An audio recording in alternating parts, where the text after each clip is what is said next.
नवरात्रि में रोजाना करें इस व्रत कथा का पाठ, घर में बरसेगी कृपा।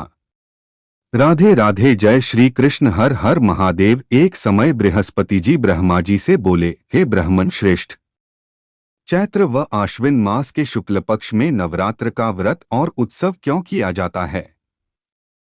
इस व्रत का क्या फल है? इसे किस प्रकार करना उचित है? पहले इस व्रत को किसने किया, सो विस्तार से कहिए। बृहस्पति जी का ऐसा प्रश्न सुन ब्रह्मा जी ने कहा, हे बृहस्पति, प्राणियों के हित की इच्छा से तुमने बहुत अच्छा प्रश्न किया है। जो मनुष्य मनोरथ पूर्ण करने वाली दुर्गा, महादेव, सूर्य और नारायण का ध्यान करते हैं, वे मनुष्य धन्य हैं। यह नवरात्र व्रत संपूर्ण कामनाओं को डोट पूर्ण करने वाला है। इसके करने से पुत्र की कामना वाले को पुत्र, धन की लालसा वाले को धन, विद्या की चाहना वाले को विद्या और सुख की इच्छा वाले को सुख मिलता है। इस व्रत को करने से रोगी मनुष्य का रोग दूर हो जाता है, मनुष्य की संपूर्ण विपत्तियां दूर हो जाती हैं और घर में समृद्धि की वृद्धि होती है। बंध्या को पुत्र प्राप्त होता है, समस्त पापों से छुटकारा मिल जाता है और मन का मनोरथ सिद्ध हो जाता है। जो मनुष्य इस नवरात्र व्रत को नहीं करता, वह अनेक दुखों को भोगता है और कष्ट व रोग से पीड़ित हो अंगहीनता को प्राप्त होता है। उसके संतान नहीं होती और वह धन धान्य से रहित हो भूख और प्यास से व्याकुल घूमता फिरता है तथा संज्ञाहीन हो जाता है। जो सधवा स्त्री इस व्रत को नहीं करती, वह पति सुख से वंचित हो नाना दुखों को भोगती है। यदि व्रत करने वाला मनुष्य सारे दिन का उपवास न कर सके तो एक समय भोजन करे और 10 दिन बांधवों सहित नवरात्र व्रत की कथा का श्रवण करे। हे बृहस्पति, जिसने पहले इस महाव्रत को किया है, वह कथा मैं तुम्हें सुनाता हूं, तुम सावधान होकर सुनो। इस प्रकार ब्रह्मा जी का वचन सुनकर बृहस्पति जी बोले, हे ब्राह्मण, मनुष्यों का कल्याण करने वाले इस व्रत के इतिहास को डोट मेरे लिए कहो, मैं सावधान होकर सुन रहा हूं। आपकी शरण में आए हुए मुझ पर कृपा करो। ब्रह्मा जी बोले, प्राचीन काल में मनोहर नगर में पीठक नाम का एक अनाथ ब्राह्मण रहता था। वह भगवती दुर्गा का भक्त था। उसके संपूर्ण सद्गुणों से युक्त सुमति नाम की एक अत्यंत सुंदरी कन्या उत्पन्न हुई। वह कन्या सुमति अपने पिता के घर बाल्यकाल में अपनी सहेलियों के साथ क्रीड़ा करती हुई इस प्रकार बढ़ने लगी जैसे शुक्ल पक्ष में चंद्रमा की कला बढ़ती है। उसका पिता प्रतिदिन जब दुर्गा की पूजा करके होम किया करता, वह उस समय नियम से वहां उपस्थित रहती। एक दिन सुमति अपनी सखियों के साथ खेल में लग गई और भगवती के पूजन में उपस्थित नहीं हुई। उसके पिता को पुत्री की ऐसी असावधानी देखकर क्रोध आया और वह पुत्री से कहने लगा, अरे दुष्ट पुत्री, आज तूने भगवती का पूजन नहीं किया, इस कारण मैं किसी कुष्ठ रोगी या दरिद्र मनुष्य के साथ तेरा विवाह करूंगा। पिता का ऐसा वचन सुन सुमति को बड़ा दुख हुआ और पिता से कहने लगी, हे पिता, मैं आपकी कन्या हूं तथा सब तरह आपके अधीन हूं, जैसी आपकी इच्छा हो वैसा ही करो।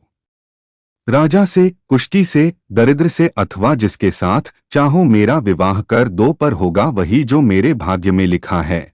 मेरा तो अटल विश्वास है, जो जैसा कर्म करता है उसको कर्मों के अनुसार वैसा ही फल प्राप्त होता है, क्योंकि कर्म करना मनुष्य के अधीन है पर फल देना ईश्वर के अधीन है। जैसे अग्नि में पड़ने से तृणादि उसको अधिक प्रदीप्त कर देते हैं, इस प्रकार कन्या के निर्भयता से कहे हुए वचन सुन उस ब्राह्मण ने क्रोधित हो अपनी कन्या का विवाह एक कुष्ठी के साथ कर दिया और अत्यंत क्रोधित हो पुत्री से कहने लगा, हे पुत्री, अपने कर्म का फल भोगो, देखें भाग्य के भरोसे रहकर क्या करती हो। पिता के ऐसे कटु वचनों को सुन सुमति मन में विचार करने लगी, अहो, मेरा बड़ा दुर्भाग्य है जिससे मुझे ऐसा पति मिला। इस तरह अपने दुख का विचार करती हुई वह कन्या अपने पति के साथ वन में चली गई और डरावने कुशायुक्त उस निर्जन वन में उन्होंने वह रात बड़े कष्ट से व्यतीत की। उस गरीब बालिका की ऐसी दशा देख देवी भगवती ने पूर्व पुण्य के प्रभाव से प्रकट हो सुमति से कहा, हे दीन ब्राह्मणी, मैं तुझसे प्रसन्न हूँ, तुम जो चाहो सो वरदान मांग सकती हो। भगवती दुर्गा का यह वचन सुन ब्राह्मणी ने कहा, आप कौन हैं वह सब मुझसे कहो। ब्राह्मणी का ऐसा वचन सुन देवी ने कहा कि मैं आदि शक्ति भगवती हूँ और मैं ही ब्रह्म विद्या व सरस्वती हूँ। प्रसन्न होने पर मैं प्राणियों का दुख दूर कर उनको सुख प्रदान करती हूँ। हे ब्राह्मणी, मैं तुझ पर तेरे पूर्व जन्म के पुण्य के प्रभाव से प्रसन्न हूँ। तुम्हारे पूर्व जन्म का वृतांत सुनाती हूँ, सुनो। तू पूर्व जन्म में निषाद भील की स्त्री थी और अति पतिव्रता थी। एक दिन तेरे पति निषाद ने चोरी की। चोरी करने के कारण तुम दोनों को सिपाहियों ने पकड़ लिया और ले जाकर जेल खाने में कैद कर दिया। उन लोगों ने तुझको और तेरे पति को भोजन भी नहीं दिया। इस प्रकार नवरात्र के दिनों में तुमने न तो कुछ खाया और न जल ही पिया। इस प्रकार 9 दिन तक नवरात्र का व्रत हो गया। हे ब्राह्मणी, उन दिनों में जो व्रत हुआ, इस व्रत के प्रभाव से प्रसन्न होकर मैं तुझे मनोवांछित वर देती हूँ। तुम्हारी जो इच्छा हो सो मांगो। इस प्रकार दुर्गा के वचन सुन ब्राह्मणी बोली, अगर आप मुझ पर प्रसन्न हैं तो हे दुर्गे, मैं आपको प्रणाम करती हूँ, कृपा करके मेरे पति का कोढ़ दूर करो। देवी ने कहा, उन दिनों तुमने जो व्रत किया था उस व्रत का एक दिन का पुण्य पति का कोढ़ दूर करने के लिए अर्पण करो। उस पुण्य के प्रभाव से तेरा पति कोढ़ से मुक्त हो जाएगा।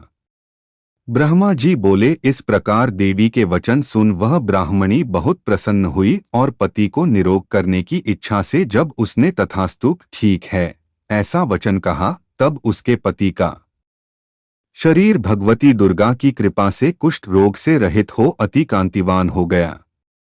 वह ब्राह्मणी पति की मनोहर देह को देख देवी की स्तुति करने लगी, हे दुर्गे, आप दुर्गति को दूर करने वाली, तीनों लोकों का संताप हरने वाली, समस्त दुखों को दूर करने वाली, रोगी मनुष्य को निरोग करने वाली, प्रसन्न हो मनोवांछित वर देने वाली और दुष्टों का नाश करने वाली जगत की माता हो। हे अम्बे, मुझ निरपराध अबला को मेरे पिता ने कुष्ठी मनुष्य के साथ विवाह कर घर से निकाल दिया। पिता से तिरस्कृत निर्जन वन में विचर रही हूँ। आपने मेरा इस विपदा से उद्धार किया है। हे देवी, आपको प्रणाम करती हूँ, मेरी रक्षा करो। ब्रह्मा जी बोले, हे बृहस्पति। उस ब्राह्मणी की ऐसी स्तुति सुन देवी बहुत प्रसन्न हुई और ब्राह्मणी से कहा, हे ब्राह्मणी, तेरे उदालय नामक अति बुद्धिमान, धनवान, कीर्तिवान और जितेंद्रिय पुत्र शीघ्र उत्पन्न होगा। ऐसा वर प्रदान कर देवी ने ब्राह्मणी से फिर कहा कि हे ब्राह्मणी, और जो कुछ तेरी इच्छा हो वह मांग ले। भगवती दुर्गा का ऐसा वचन सुन सुमति ने कहा कि हे भगवती दुर्गे, अगर आप मुझ पर प्रसन्न हैं तो कृपा कर मुझे नवरात्र व्रत की विधि और उसके फल का विस्तार से वर्णन करें।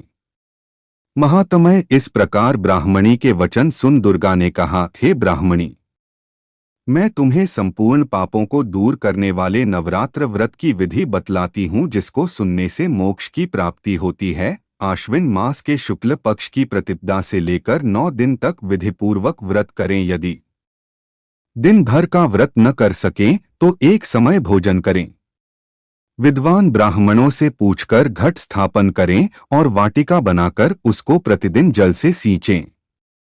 महाकाली, महालक्ष्मी और महासरस्वती देवी की मूर्तियां स्थापित कर उनकी नित्य विधि सहित पूजा करें और पुष्पों से विधिपूर्वक अर्घ्य दें। बिजौरा के फल से अर्घ्य देने से रूप की प्राप्ति होती है। जायफल से अर्घ्य देने से कीर्ति, दाख से अर्घ्य देने से कार्य की सिद्धि होती है, आंवले से अर्घ्य देने से सुख की प्राप्ति और केले से अर्घ्य देने से आभूषणों की प्राप्ति होती है। इस प्रकार पुष्पों व फलों से अर्घ्य देकर व्रत समाप्त होने पर 9वें दिन यथाविधि हवन करें।